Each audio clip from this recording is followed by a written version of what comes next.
কবিতাৰ শিৰোনাম কলেজীয়া দিনৰ স্মৃতি। দিনটো আছিল 2018 বৰ্ষৰ 20 জুন। সময় ৰাতিপুৱা 9 বাজিছে।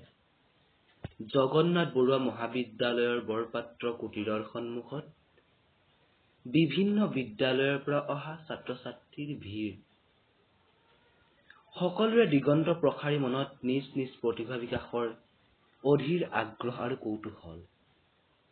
সকলোৰে মুখত ফুটি উঠিছিল এটি মিচিকীয়া হাঁহি আৰু মনত ভৱিষ্যতে কিবা এটা কৰি দেখুৱাৰ অগাধ বিশ্বাস। লাহে লাহে ময়ো মূল প্ৰৱেশদ্বাৰেৰে কলেজৰ ভিতৰলৈ সোমাই আহিলো। মনত জাগি উঠিছিল হাজাৰ হাজাৰ প্ৰশ্ন। ভয়ো লাগিছিল, মিলিব পাৰিমনে এই বিশাল পৰিৱেশটোৰ লগত? সুখ দুখবোৰ ভগাই লব পাৰিমনে সমনীয়াৰ লগত? নিজকে যেনে কব নোৱাৰা লাজে আৱৰি লৈছিল। কিন্তু ভিতৰত সোমাই এক অদ্ভুত পৰিৱৰ্তন।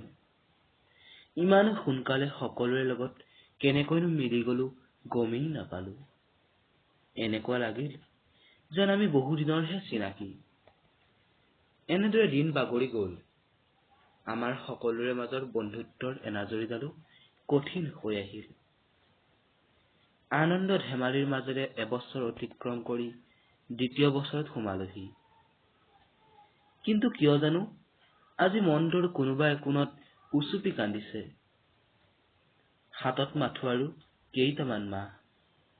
তাৰ পাছত সকলোৱে নিজ নিজ লক্ষ্যক আগত ৰাখি ফৰিং চিটিকা দিব। এজনে আনজনক পাহৰি যাব, হয়তো ময়ো। কিন্তু বন্ধুবৰ্গৰ প্ৰতি মোৰ এটাই অনুৰোধ, পাহৰি নাযায় যাতে আমাৰ এই মধুৰ ক্ষণবোৰ, আমাৰ এই হাঁহি ধেমালি উৎপাতবোৰ, পাহৰি নাযায় যাতে পলে পলে আনন্দ দিয়া এই মধুৰ স্মৃতিবোৰ। ধন্যবাদ।